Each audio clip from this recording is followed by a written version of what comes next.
usan como instrumento de entretenimiento. Una industria que genera cientos de millones, creando clones, cambian sueños por ilusiones. Allí no existen valores. I'm Tom Kennedy and welcome to Uncensored Stories. Today we're welcomed by Fran to talk about capitalism. Thanks for joining us, mate. Oh, thanks for bringing me here. I'm glad to be here. All right, let's kick things off by talking about the basic fundamentals of capitalism. Right, well, yeah, to me, I suppose, like, it's just a notion that someone can, with their own initiative and their own skill, take a certain amount of money and make it into a bigger amount of money with as little government interference as possible, whether that be in the form of taxation or in the form of regulation. So, like, I suppose for the purposes of this conversation, the opposite would be socialism, whereby the government control the resources and whereby the individual capacity to go out and operate in the economy is limited in that way.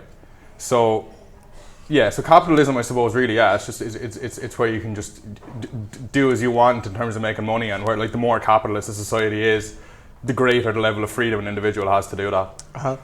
And does capitalism still exist without that notion of progression or greed?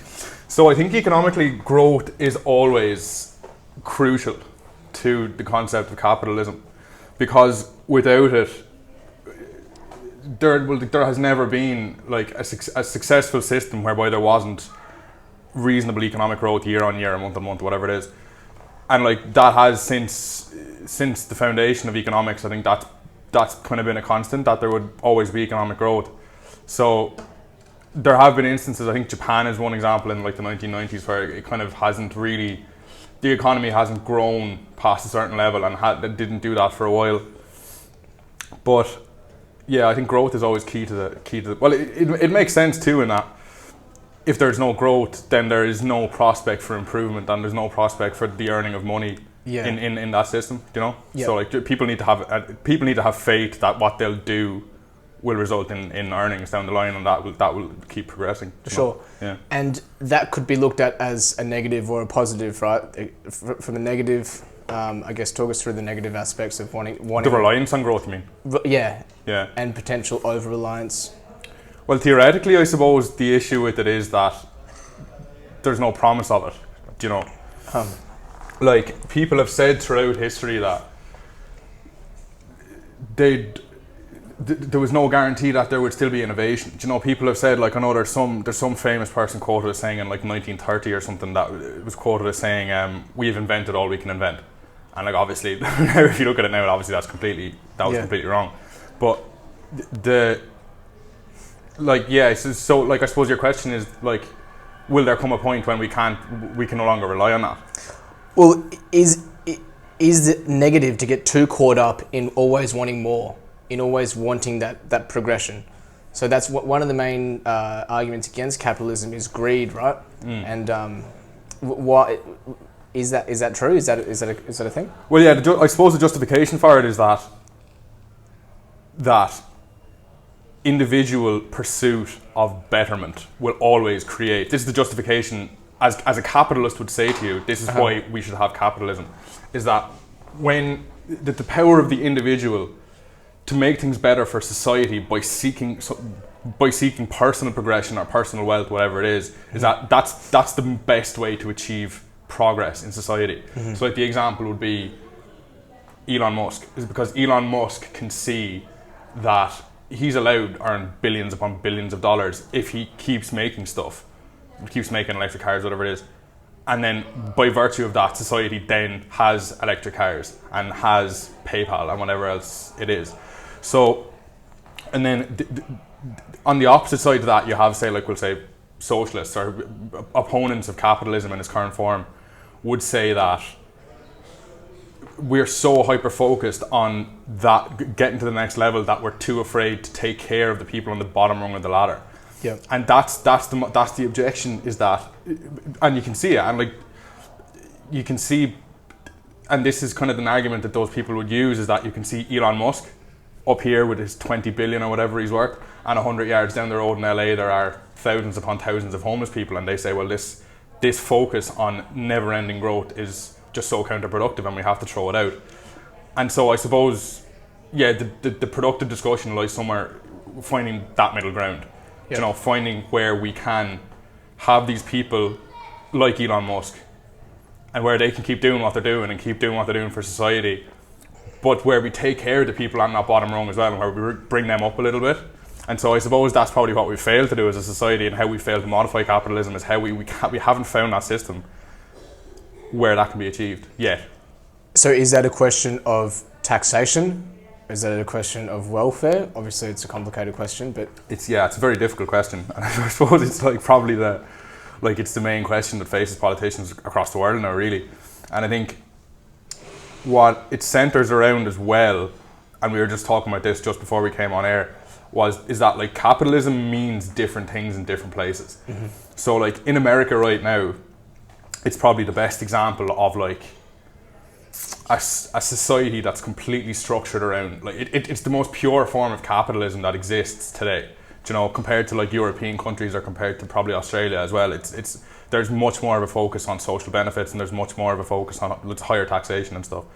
And so in America now, you have a system where like people like Bernie Sanders is widely labelled like a socialist and a communist and a Trotskyite by all these people on the right. Yeah. But what Bernie Sanders wants, if you listen to him, is not radical at all by European standards. He wants subsidised healthcare, he wants subsidised education, which are things that are completely taken for granted in where I'm from, Ireland. I probably presume it's similar enough in Australia. Like, you know, it's kind of a given that will exist to some extent. Yeah. That if you are not a high earner, that you will be able to rely on the government taking care of you and educating your kids, and if you get sick, you know, you'll have a basic level of healthcare there that will keep you from dying or whatever it is. And so, because, like, you know, so people like Bernie Sanders, they're called socialists, and but Bernie Sanders just wants what's considered normal in Europe and elsewhere. And so I think for America particularly, I think they probably need to loosen the focus a little bit on that pursuit of growth all the time, because it's hurting them. You know, I mean, you can see it, and I'm cautious of I don't want to say that things should be a certain way in a different country, because I don't want to be like, I appreciate the cultures are different. Yeah. And I don't want to tell any other, you know, I don't want to be making remarks about a country that I don't live in and that I'm not from. But you can see the damage that it's doing in communities in America, and you can see, I mean, the income disparity is crazy. Like, I mean, it's you have these people that can make, on the extreme level, they can make billions, like these like tech entrepreneurs and like those people. But even they can make, like, if you're a lawyer or a doctor in the States, you can make really, really good money, and you do that to some extent at the expense of these people who don't have a chance to get out of poverty, who don't have access to education because it's so expensive, and who don't have access to healthcare if they get sick because it's so expensive. And that's, sorry, to get back to your question initially, that's to do with taxation, and it's to do with the fact that you're not saddled with a huge amount of tax if you do well financially in America compared to other countries. Mm-hmm. You know, and I suppose, you know, it's going to take someone like Bernie Sanders, who can't get elected because the DNC won't back him because he's too radical. But it's going to take, I suppose, gradual change, incremental change over probably many, many years, if that is change at all. But this seems like what you're talking about with these inequalities. You're talking about education being too expensive and healthcare and things like that. Is that the fault of capitalism? Because you say at the start that the opposite to capitalism is socialism. But in socialist theory, do they not also incorporate capitalist systems anyway? Yeah, well, I mean, in democratic socialism, I mean, rather than like say Venezuela socialism, like that's communism, right? Yeah, I mean, that's it. So where do we differentiate? Because like a lot of people think that it's either capitalism or socialism, but in reality, it seems to be much more integrated, right? Yeah. So I think that's what gets lost in this conversation a lot, is the space between these two opposing points of view, because you have. And I think social media is probably the instigator of this to a big extent, because you have people on the right who are like, I'm a capitalist, I don't believe in this, that and the other because I'm a capitalist, and you have like this person who's like, I'm against capitalism, I want this, that and the other, but it's not really articulated what those differences mean on the ground. And like, you're right, like socialist countries do have you can take like you can undertake entrepreneurship, or you can get well qualified and get paid more by virtue of that. In most countries that have, like, Nordic countries and European countries that have, say, socialist systems, like that have publicly funded education and publicly funded healthcare and stuff like that. So there's a very important middle ground there that I don't think a lot of people explore when they use the word capitalism or when they use the word socialism. They view them as these dirty words, or these things that they either believe in fully or that they don't believe in fully. Yeah. And like, I think that's the most important thing to do when you're having this discussion, is to break down what that means. For sure, because you see a lot of activists nowadays, namely socialist libertarians or anarchists, who call for the death of capitalism, right? Yeah. But while on their iPhone, tweeting about it on their iPhone. Exactly, right? Yeah. But like, yeah. They are also avid believers in socialism. But is it possible to have socialism without capitalism? Is my question, or are they intertwined? No, I mean, I think they're totally intertwined, and I think they're definitely intertwined in, well, certainly in Ireland, where I'm from. I mean, like, it's a capitalist country, isn't it? People work hard and they do better on the back of that hard work, but yet you have publicly funded healthcare. I mean, it's very well funded education, and there are drawbacks to that too. And like, I know the main issue with publicly funded healthcare is that it's inefficient. It's just impossible to run a public healthcare system cheaply and effectively. But yeah, so that's the truth of it is that in the countries that are probably run best, there's a productive intertwining of those two concepts. Do you know what I mean? 100%. Yeah. Are there ways that capitalism can benefit the working class?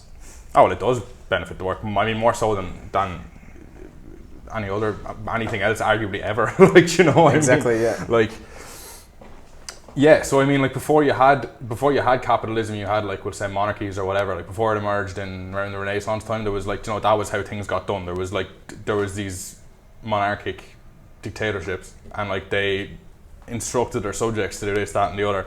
And then, like, when this idea emerged that private individuals could take their capital and use their initiative to go and build things with it, that's when we really started to see human progression, like, really take off. And like, it's evident in like, America, I suppose, early 20th century America, maybe even before that, would be probably, like, you can see the progression. It's so blatant how much it achieves when you just let individuals operate in the market by themselves. It's painfully evident. Like, I mean, there's no denying it. We could talk about examples here all day of where that's happened. But yeah. And so, because there seems to be a lot of the opposite with the abolishment of private property in certain communist dictatorships around the world. Let's take Venezuela, for example, where people are lining up for days without getting food. So how important is, if you believe this, private property as a system, as a concept, for the proletariat, like for the lowest class in society? Because it's often looked at capitalism as a combatant, as a threat to the proletariat. That's the whole communist theory, right? Yeah. Is that true, or what are your thoughts? No, well, I mean, it's not evidently not true. I mean, I don't think anyone wants to live in a society where you're not allowed to have basic amenities, or like a plot of land, or like, just basic bits of wealth for yourself, whatever that might be. I don't think anyone really wants that if you drill down and if you really ask them, except like these anarchist types who just say what they say on Twitter just to get a few likes or whatever it is. But so obviously anyone would agree that private property is essential to have. But that's not that, and a well-funded public system, or well-funded public systems of, say, education, healthcare, are absolutely not mutually exclusive. And you can allow people to amass, private property with part of their wealth, and you can tax them on another part, and you can use that tax money to fund public welfare. And like, obviously it's not perfect, and like, government is a very inefficient way of getting things done. I mean, when there's not a profit, like, and this is the argument that, like, really hardcore capitalists will throw at you, and they'll say that the only way to get things done really efficiently is to have someone there who's working on a profit margin, who is doing the best they can because they know it results in more or less money at the end of the day. And that's true. But there are just certain things that I believe, and the socialist idea is that you can't leave to the private market, because it's just they're not going to take care of it well enough. Healthcare and probably education, I would say, is the biggest example. Is that education needs to be publicly funded, because otherwise it's just going to lead to cyclical inequality, and it's just not going to work. 100%. And you see that in America now. Is that's actually probably, I think, the biggest problem with America now, and why there's such a disparity between the rich and the poor, is because if you can't, third level education just costs so much, and if you can't get a high quality third level education, you're just not going to get the good job that's going to get you out of where you are and up to the next level of income. It's just that opportunity exists completely in Ireland. No matter what level of income or what background you come from, there's social factors at play, but financially there are grant systems in place that will get you to that next level if you're willing to work hard. It's not as easy, but you'll get there. Whereas in America, when you're looking at these academic fees that are just so high and so prohibitive for people, and that's why you have that cyclical inequality. That's why you have these communities that are just so depressed all the time, and that's why they can't get out of it, to a large part, I think. 100%. I couldn't agree more. Yeah. Even in Australia, the tertiary education fees are so expensive. My degree was like $50,000, and if I was going to do a master's, it'd be around $100,000 just for 2 years. Really? Yeah. And that's why I'm doing a master's here, which is costing $3,000, and that's quite expensive for in Europe. Yeah. But in America, it's even worse. I think some degrees are like hundreds of thousands of dollars. And the problem with that, one of many, is that kids when they're 18 don't have any fucking clue what they want to do, right? Yeah. So they sign up, like myself, I signed up for a business degree, which I'll never use probably in my life. Yet I still have to pay $50,000 worth of debt to the government. And if you're in America, you come out of this degree, which you might not necessarily have a job in, and you're $200,000-300,000 US in crazy, debt. Yeah. Now, I would say actually on that point, right, because just to push back on the argument where that education needs to be publicly funded, in Ireland, third level education is subsidised to a large extent, and there's a grant system in place for people who can't afford the books or the accommodation, whatever it is, and it's quite reasonable. It gets a lot of people to third level education that wouldn't be there otherwise. But that creates a kind of a system whereby people go into courses knowing that it's pretty much bought and paid for, and that they don't really have any interest in, but they do it because it's the right thing to do. And maybe they get their degree, fuck about 4 years, get an average degree, or maybe they drop out somewhere in between. And that's all at the expense of the taxpayer. True. Which I don't think is right either. Now, I think it's a problem that is just an unfortunate circumstance of a necessary system. Yeah. That's the way I would look at it. But it's not like Well, perfect. The problem is when you have to pay for it regardless, then it's on a loan. So when you're 18, you're not thinking, okay, this is something I'm going to have to work for a lot of years and put away 8% of my income to pay off. You just think, all right, everyone else is going to university, so I'm going to choose a degree for the sake of it as well. So the choice making is the same, whether it's free or expensive. It's just in 10 years later, the kids are faced with this problem of debt. But sorry, I don't mean to interrupt, but no. What I'd say too is that just because, and people take issue with this, and this is another thing you see on social media, these quick fire points. It's like, oh, well, people learn about this highfalutin academic stuff that they're not going to put to work in the workplace or in real life, whatever it is. But I think that that's not necessarily a bad thing. It teaches critical thinking. It teaches you to, get out of your comfort zone a little bit and explore ideas. And it teaches you things that you're going to use, or that you may use in a job down the line, or that will just generally contribute to a better educated society, more tolerant society, and a society that's a little bit more receptive to ideas, which is never a bad thing as far as I'm concerned. 100%. What are some of the regulations that, obviously, as you say, capitalism is a different system in each country, but let's take the American system. What are some of the regulations in place to stop the exploitation of the lower class, let's say? Or of anyone? To fight against? Are there regulations, are there checks and balances in place? And if so, are they sufficient? That's a good question. I'm not entirely sure, but I would say that their minimum wages tend to be quite low. Yep. And I think that's especially a problem in the service industry where people are relying on tips. Which is a controversial issue Yeah, itself, it's a controversial because I've one, met a yeah. few bartenders who, one of my mates moved to New York, and then I met up with him on a Tuesday night, like a quiet night, and he was complaining to me about how he's only getting $9 an hour or something like that. And then he pulls out a wad of cash. He's like, "Look at these tips I got," and it was $500 US in one night. It's crazy. He quit his degree and everything. He didn't go back to Australia just because he was earning like a couple $100,000 a year. Really? Yeah. That's a Tuesday night, man. Yeah. No, I spent the summer. I spent the summer working in California like years ago, as a waiter, and like same story. Like you'd get like we weren't on, like I wasn't on mad tips because like I think bartenders make more because like it's because it's so high volume that you keep getting dollar bills and dollar bills. Yeah. But the money you can make is it doesn't really reflect the difficulty of the job. Like it's like you're getting these hundreds of dollars just for waiting tables, which is a bit mad. But so that's one.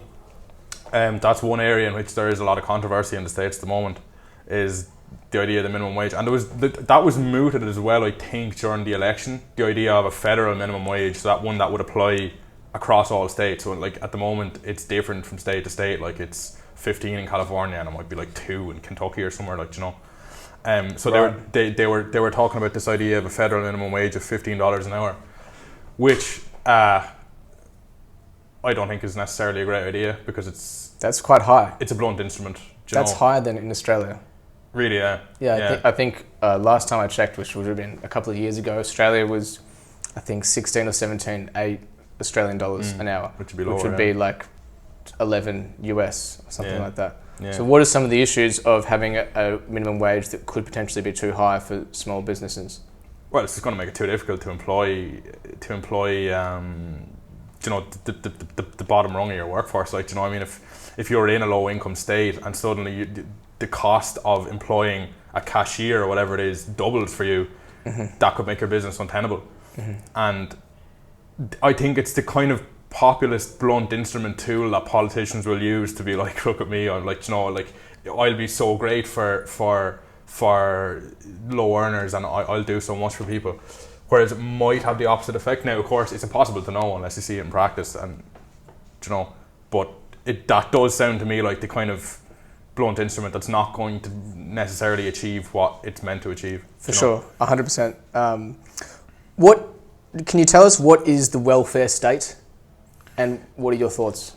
Well, as I understand it, the welfare state is just the idea that like your income would be supplemented if it's not high enough to bring you over the poverty line.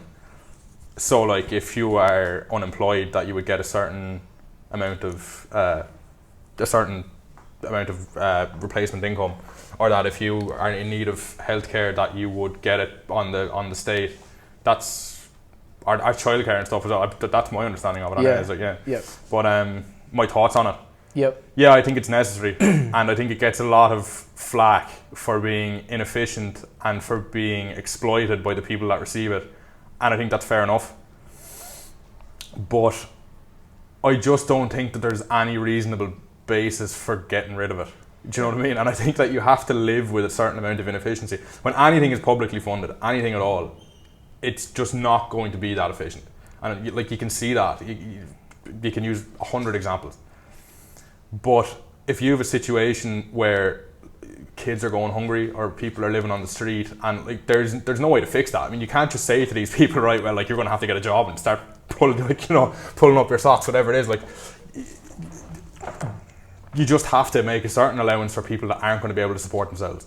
And I think that may not have been possible throughout the majority of human history, but it's possible now.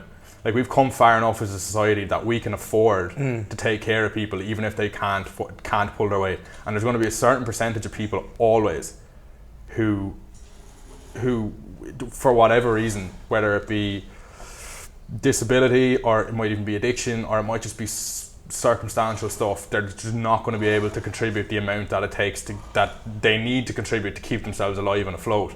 And I think that we've come far enough as a society that we can just say, look, okay, now we should try and make it as efficient as possible, obviously, but they're just going to be, you're just going to have to like suck it up really and just do it, like, you know. Sure. Yeah. So is it possible to live with capitalism and the welfare state concurrently? Oh, absolutely, I think, yeah, completely, yeah. Okay, let's go back to the basics. So a lot of the criticism against capitalism is the criticism against money. People say that money is the devil, right? In your opinion, is there an alternative to money? What would be the hypothetical situation where we say, okay, money is abolished?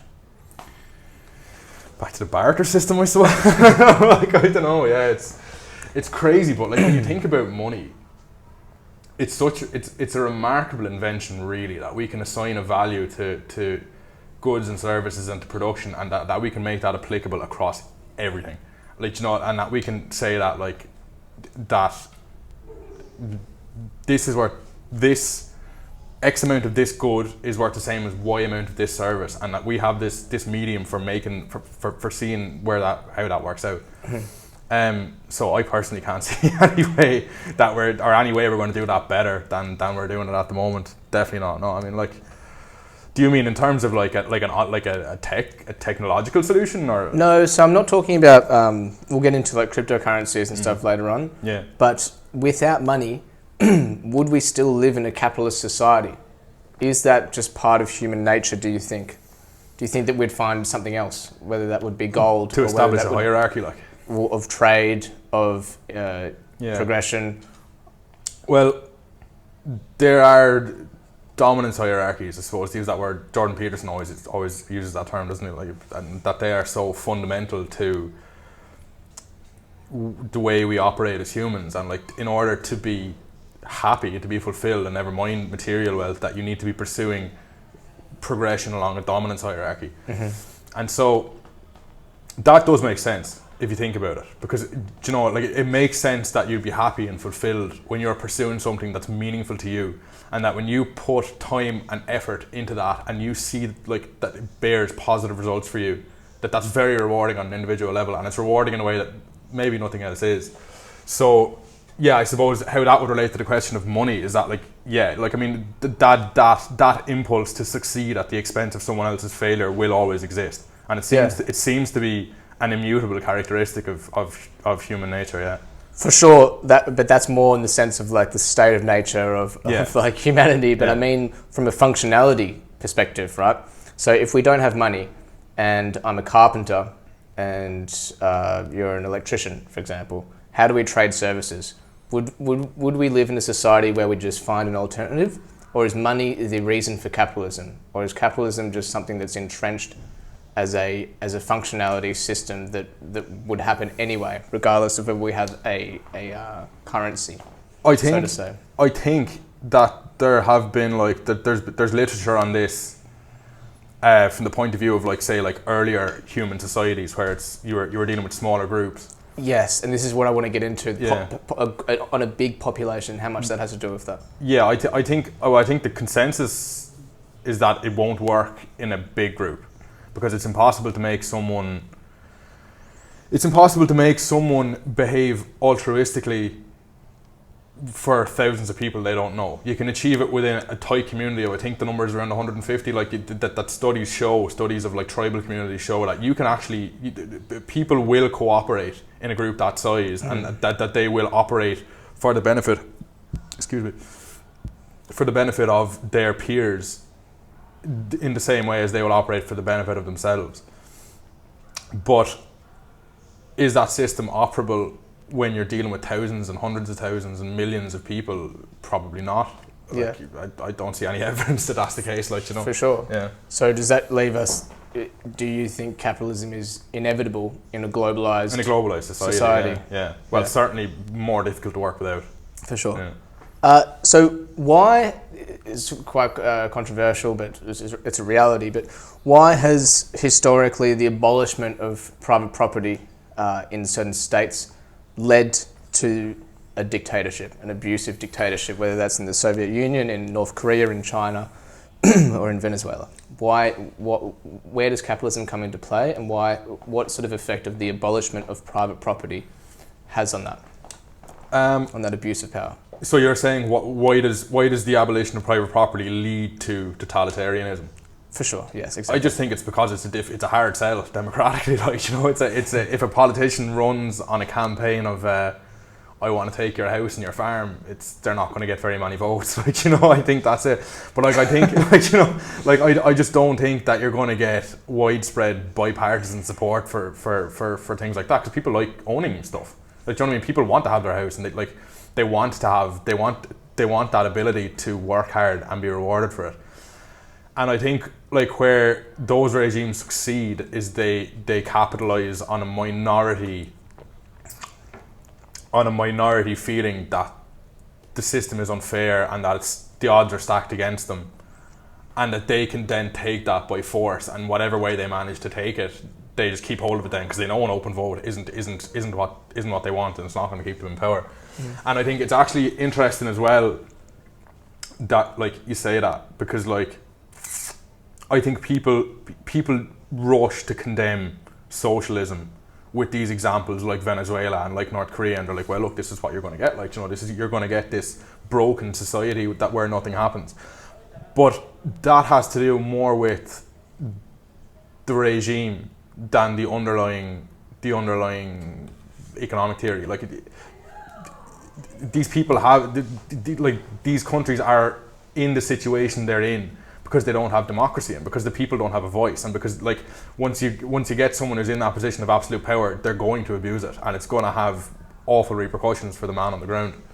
And for sure. So they're not like it's not mutually. You know, you don't have to. Sorry, to circle back to the original questions, like, why does the abolition of private property and dictatorship go hand in hand? It's because you're just not going to get popular support for the abolition of private property, because people want to own stuff. Like, you know, it's you know. But there is still societies that, with communist theory, the proletariat are for that originally.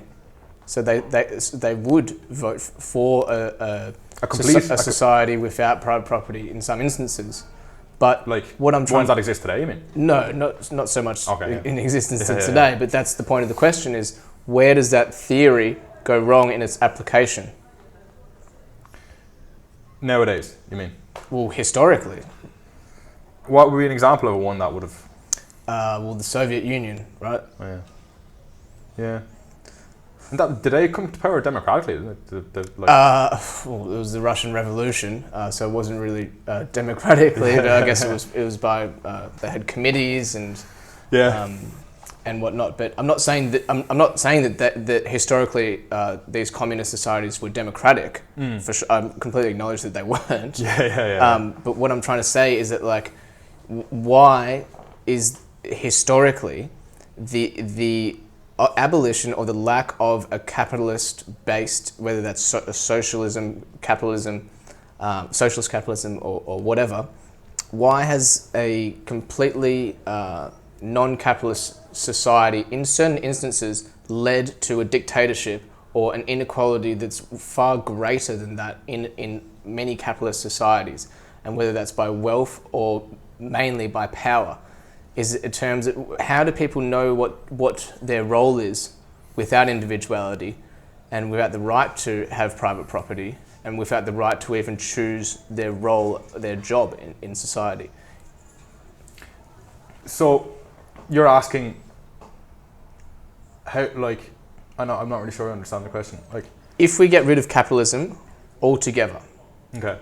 Do you think that that all property is centrally owned and distributed? Is expropriated? Okay. All property is expropriated, and every industry is collectivized. Does that allow for an abuse of power? And historically, has that happened? Well, yeah, because, I mean, the power immediately vests in the government. They suddenly have all the power, and I think that's, like, probably what you're seeing in Venezuela now. Is, like, you know, like, they just have all this power, and when stuff starts going wrong, ordinarily they'd be voted out, but they, like, that facility isn't there, so they seize power with, like, whether it's killing people or whatever it is.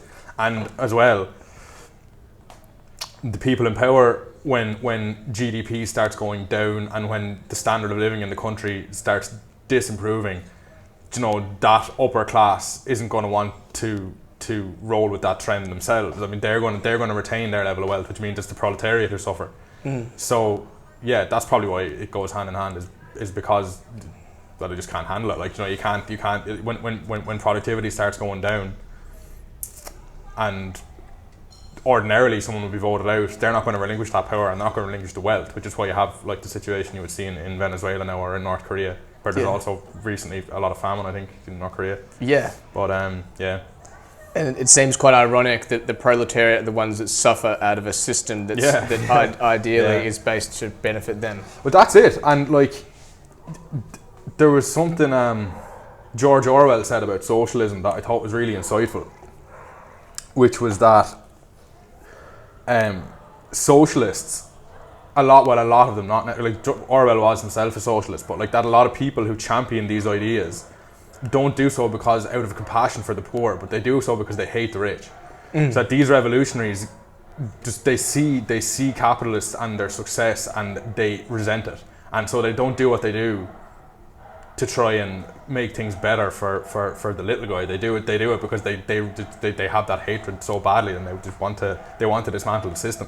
For sure. And like that's the motivation behind a lot of it, I think. How can we fight inequality in a capitalist society while still promoting progression and also promoting the right to individuality and individual qualities? It's the $1 million question, like, isn't it? So how can we retain capitalism and promote greater equality? Promote progression, so like progression, whether that's with capitalist motivation in technology or whatever industry that may be, whilst still fighting inequality in terms of wealth. I think a progressive taxation system is obviously the first place to look. And for me, and this is kind of a controversial idea, well, maybe not, but it's something, like the established powers are obviously opposed to. That discussion starts with the billionaire class. Because like there are people now who have this extraordinary amount of wealth, and it's so far in excess of what you need as an individual to survive and even to be prosperous. I mean, if you have $1 billion, you've got 100 times $10 million, which even is a great amount of money to have to do whatever you want on a personal level. So I think there has to be a serious look at that when these people amass that amount of wealth, that there has to be some system whereby they need to get taxed a lot more. And like obviously there's very powerful resistance to that, which is probably why it hasn't happened yet. But I think that's definitely something that needs to be looked at. And aside from that, I suppose there's probably not an easy answer across the board. I mean, really what it is progressive taxation systems that are continually observed and that are continually modified to make sure they're benefiting people. And I think you also need to look at the way the money is spent, and in areas where you have abuse of the social welfare state, for instance, that's cracked down on. And yeah, it's on a micro level, I think, to make sure resources are properly allocated, and like more so than necessarily tax the rich, like more so than like increase taxes across the board. Like I think it's to do with proper management, which is a very difficult thing to do, and like any government will tell you the same. For sure. But like I think that's the answer. Yeah, it's strange how non-transparent governments are with their spending a lot of the time. And you're right, like you don't cop it till it's too late. Like you don't see it till it's too far gone. Exactly, and there's so much inefficiency, especially in Australia, and especially in the construction and infrastructure industry, which is one of the highest expenditure industries. Contracts just get flipped on their head every 4 years when there's a change of state government. And there's billions and billions of dollars lost in taxpayers' money for nothing. And there's no accountability. It just falls back on the party. It's actually funny you should mention that. There was recently in Ireland, there was a children's hospital that it's not finished yet, but there was some, I think it came out that it was like, it was costing 2 billion and it was meant to only cost 1 billion or something. Like the figures involved were massive, and like there was a lot of giving out about this, and like the health department are to blame and the government is so this and so that. But like I think it's very unfair actually to be pointing the finger just at government there, because it's a system that doesn't invite productivity. Like, do you know what I mean? Like the Minister for Health is one guy who's in charge of a whole lot of other stuff and this massive building project as well. And he's trying to get it done as efficiently as he can, but like, there's no, I mean, the person with that contract knows that like, the money's going to keep coming. I mean, it's the public exchequer. It's there's essentially a limitless pot of gold 100%. that they can keep pulling from, you know. So it's moral hazard, like it incentivizes. And it's not criminal. There's no criminal persecution, Yeah. which in my opinion there should be for someone who's personally accountable for a loss of taxpayers' money of $6 billion, which happened in Victoria in the East-West Link by a politician named Daniel Andrews. Then someone is getting locked up for trying to sell 5 grams of marijuana. Yeah. And he's lost $6 billion with no result, and he's still So sorry, the situation there was that it was through mismanagement or through embezzlement? So essentially there's a change of state government, if successful, every 4 years in Victoria, in Australia. And there was a project called the East-West Link where all the contracts were signed, and private-public partnerships were already signed. The project was about to go ahead. And then the head of the state government that seceded cancelled all the projects. So the cost of defaulting on those contracts was $6 billion, or I might be getting the figures wrong, but it was in the billions, including the private contracts as well, so not just the public expenditure. So that's jobs, it's just taxpayers' money, and a lot of the private contracts that were lost, people don't realise, but are superannuation funds who were investing in these sort of infrastructure projects. So when they lose, it's also people's pensions who are losing. And there was no alternative at that time. It was just a cancellation of a contract for him to get into power. It was a partisan thing, was it? Yes, exactly. Yeah. Well, that's crazy. But that's one decision that's cost there's a huge property is so expensive in Melbourne.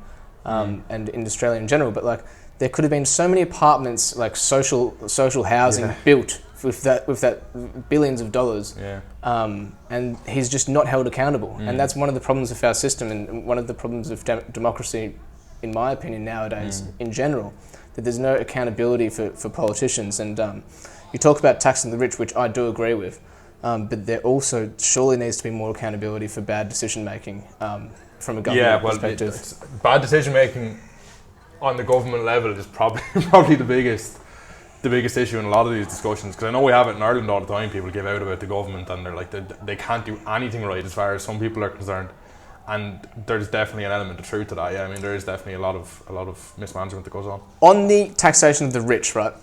I had this idea which might be quite facetious, quite stupid, but do you not think it's a bit fucked how if you're a Messi or if you're a billionaire or whatever, if you are paying hundreds of millions of dollars in tax, then you don't get rewarded anything compared to someone who doesn't? Should we have incentives, and then maybe those incentives could keep that person in their country as well, rather than the Jeff Bezoses who entertain loopholes to not pay tax in America or wherever they reside.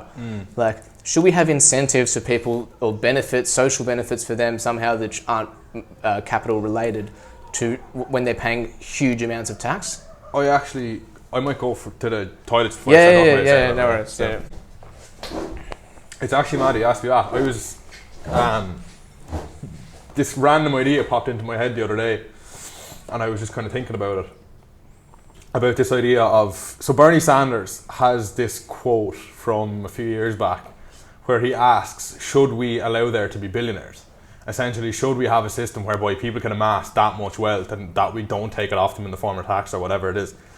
And it kind of got, I was kind of thinking about it, it's kind of that's quite an interesting one, but the immediate objection that someone might have to that is, well, if we're going to tax the people that earn that sort of money, it's unfair, because there are people that genuinely do incredible things and that earn these amounts of money and far in excess of that amount of money, and to some extent they deserve it. So I think an interesting way of managing that, and this is it's a rudimentary idea, I'm sure there are a million holes you could poke in it, but what if we took people that earn more than say 100 million quid in a year, or whatever the number would be, and we started taxing that excess income at 99% or whatever, but instead of just taking it and putting it towards public coffers as we do with normal income tax, you say to that person, you say to the entrepreneur, whatever it is, you say, right, this is government money and it's going to be put towards public public projects, but you have a say in how it gets spent. So you say, I want it to be spent on healthcare, I want it to be spent on education, I want it to be spent on the army, whatever it is, and we might not, you don't get the final say, but we'll take it into account.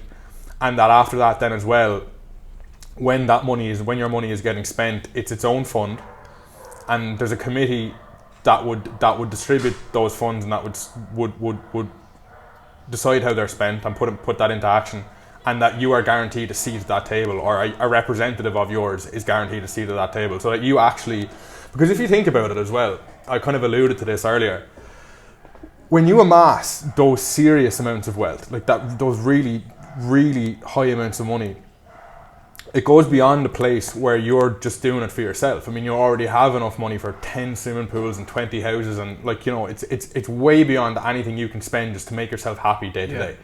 So really what you're earning that money for is influence. Like, if you've got billions upon billions of dollars, you've got a lot of influence. You can fund political campaigns, you've got the ears of powerful people, you can make stuff happen on a high level. So I suppose what that's doing is acknowledging that. What my system potentially would do is acknowledge that, but allow them to exercise that influence in a way that's not undemocratic, that gives the people a say in how that money is spent, and that, maybe just like it balances the productivity of the private entrepreneur with the public interest that the government brings. 100%. So giving them some sort of autonomy over how their money is spent. I think that's a really good idea, man. Like, and it would also encourage people to keep earning money, which in turn is being taxed, which in turn is going towards these public systems. Let's talk about universal basic income. So Andrew Yang dropped out just before the coronavirus. I think, right? So I think it was just around then. And I have a range of different political views, but I actually thought it would have been interesting to see what it would have been like if he got into power. And so talk us through what the basics of what universal basic income is and how it works. Yeah, it's interesting you brought him up. Actually, I thought, my entire experience of him is based off his interview on Joe Rogan, but I actually same, obviously. But I thought he was a really intelligent guy, and I thought that because the concept was something that I at the time would have dismissed out of hand. I would have been like, that's ridiculous, like that's never going to work. But yeah, I thought he made a really good case for it, and I think it's something I've been kind of interested in since. But the idea basically is that everyone makes at least a certain amount of money. So is given or get a certain amount of money, and ideally that level of income is the poverty line. So everyone automatically starts at the poverty line before they do any work, and then can make their own way after that. And there's a couple of different theories on how that might work. So one system is negative income tax, whereby people are income taxed normally above the poverty line, but if you're below the poverty line, you get money until you come up to it. And then there's other systems whereby, just anyone who's below it is just brought up to it automatically. And there's systems where everyone just gets a certain amount, like across the board, everyone just gets $1,000 a month, whatever it is. Yeah, that's what Yang was suggesting, $1,000 a month. Yeah. And the idea is that the social welfare state as it exists currently aims to plug gaps. So it aims to be like, okay, you're a single mother with 3 dependent kids, you've got no job, so you get a grant for this, that, the other. And that's all has to be figured out by some guy in an office somewhere, and it's open to exploitation too, because there's there's an incentive to not work. And that's the other main gripe that people have with the welfare state, is it disincentivizes work, which it does. I mean, if you take someone who's earning maybe $200 on welfare and might get $350 working 40 hours a week, and they've got kids to take care of, it doesn't make any sense for them to go out and to take that job. It just it doesn't, and you see that across the world. And this is one of the main difficulties people have with the welfare state. And so if you brought in a system like universal basic income, one, it would massively reduce the amount of administration work that goes into allocating social welfare, and two, it would remove the incentive for people to cheat the system, because everyone's starting at the poverty line and going up rather than starting at zero. So you know, you have that money anyway, and you have your time back to work or start a business or create artistically or mind your kids or whatever it is. And that, like, no one should, the idea is that no one should starve because they want to do those things. Yeah, 100%. I think it's a like you were saying, that when I first heard about the idea, and I had my friend Sam, who runs a neuroscience podcast, and we're talking about when you hear an idea that's separate to your own narrative or your own belief systems, how you have these defense systems, and you sort of push it away, like as a defense mechanism. Yeah. Which I did. I thought, this is stupid. Like, it's going to cause inflation. It's going to cause people to be lazy. But the more I think of it, especially in times like coronavirus or whatnot, then having that base income just to be able to pay your bills, like, you would hope that people would get bored if they just do nothing. So they would find something. That's the theory. Yeah. What I think is, there isn't a perfect society where no one's going to get bored. There are still going to be people that do fuck all. Yeah. But in general, maybe it is a good thing. Maybe it is something that we need. And maybe something like this coronavirus is a catastrophe that needs to give us the kick in the ass to start implementing something like that. If saying about the coronavirus, I mean, it's the coronavirus kind of forced countries to implement something akin to it anyway. I mean, like in Ireland, people are getting, I think it was €350 a week, which is, you know, like you live on that, like, you know, it's good money. And so, like, obviously you weren't getting it if you were working, whatever, but, like, you know, everyone was kind of at this level then, and, like, you know, like, it kind of creates this idea as to, well, like, the world didn't shut down, you know, like, shops stayed open, things kept moving, like, obviously it added to the national debt or whatever, and we'll have to figure that out probably in years to come, but, you know, it's workable, like, it can work. What you said about inflation is, I believe, the biggest difficulty with it is that potentially the positives might just be cancelled out quickly enough, because production won't keep up with demand and prices will just skyrocket, and no one will be any better off in the long run. That's a theory, and that's something people say might be an issue, so I suppose there's no way of figuring it out really unless it's implemented. So how much do you think that will pose of a problem to inflation? Because I have no idea myself, but, like, it seems like a relatively small number compared to the ultra rich and how much wealth they possess. To give people $1,000 a month seems quite small. So maybe it wouldn't be too bad on inflation, but I'm not an economist. Like, well, I suppose it depends on production, really. Yeah. Like if you suddenly have, you know, all these people that are suddenly buying iPhones that couldn't buy iPhones before, and then there's only a certain amount of iPhones you can produce, then suddenly the price of iPhones will double. So theoretically, that's the difficulty with it. Now, whether that would actually happen in practice, it's difficult to say at this point, because the experiments that have been done with universal basic income some of them are still ongoing, and the ones that are finished, like, you know, there isn't enough evidence essentially to say what would happen with any degree of certainty. So I don't know. So I think really it stands to be figured out, really. I think, like, you know, there's only so much we can discuss it without hard evidence to work with. The other thing, though, about it, and the other thing why I think a lot of like experts have decided is probably what's going to happen, is because automation is going to continue eroding the amount of jobs that humans actually need to do. So you're seeing it already with, like, you know, checkouts in grocery stores or grocery supermarkets. Yeah. And the next thing I think you'll probably see is cars and driving jobs, like taxis and trucks will probably be driven automatically in the coming decade soon enough. And once that happens, then there are suddenly these huge swathes of humanity that don't have jobs anymore. But they're like, the wealth won't necessarily, like, you know, because that production is happening, the wealth in the economy doesn't go down by virtue of the fact that these people aren't working. So, like, you know, there might actually be enough money and enough resources there to just support these people. And then I suppose if they're not working, if they lose their jobs, those industries like the truck driving industry or car driving industry, whatever, then who pays for the money that they're receiving? I think most proposals would involve the ultra rich paying a large whack of it, and corporations. From what I've read. Now, I think that is also the big issue with it, is that like even with that, you're not going to be able to pay for. You're not going to be able. I don't think there's any framework that has been proposed that would get everyone in a given country up to the poverty line that can actually be paid for. Do you know? I think that's the main difficulty, is like where are we going to find the resources.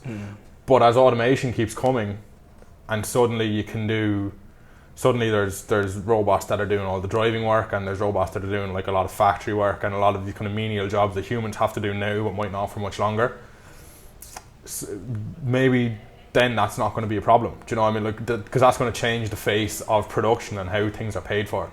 So like, do you know, once these companies can just buy a robot to do a job and don't have to like continuously pay a human to do it, more and more wealth will invest in the corporation, and they might then be in a better position to fund universal basic income through taxation. It's all obviously, you know, quite new, and still most of these developments have yet to happen. So like it's hard to say with certainty, but it's certainly an interesting area for sure. Cryptocurrencies. So this is sort of a varied question, but one of the I'm not an expert on it, but like one of the motivations for cryptocurrency, I believe, was reserve banks having too much power over money. I could be butchering that, but how does cryptocurrency come into play with capitalism and in society in general? It's something I'm not entirely familiar with myself, because I know a lot of it is based around tech. Like there's ways of mining bitcoins and stuff that, like, you know, it's to do with programming, and it's not something I understand particularly well. But the idea of central banks being too powerful is an interesting one, because, like, you know, they're not democratically elected institutions. Like the Fed in America is just like, that's just like someone is appointed, and like these are people who are maybe appointed by political leaders, but they're not people that have much accountability to the public, and they have huge power to you know, control the flow of currency and stuff. So it's an interesting idea. It's actually funny you mentioned that as well, the central banks things. That was one of the main motivations, I think, for the Venezuelan revolution initially, was that they felt that these monetary institutions had too much power, so they needed to what's the word, revolt. So you can see how that ended. So I'm not necessarily saying central banking is a bad thing, but it's an interesting idea, that they might have too much power. But I don't think cryptocurrencies are well enough understood at the moment to propose a viable alternative to traditional currency. But it's certainly interesting to think that that's where it's going, because you see it as well with even the way that money changes hands now. It's all through online banking and through Revolut, whatever it is. And, like, you know, the day of physical money is coming to a close. So, you know, that might have implications down the line. Have to wait and see, I suppose. Finally, mate, let's wrap things up. So, can we live with socialism? Is socialism and capitalism mutually exclusive? No, absolutely not. And not in my view. What are some of the misconceptions of that question?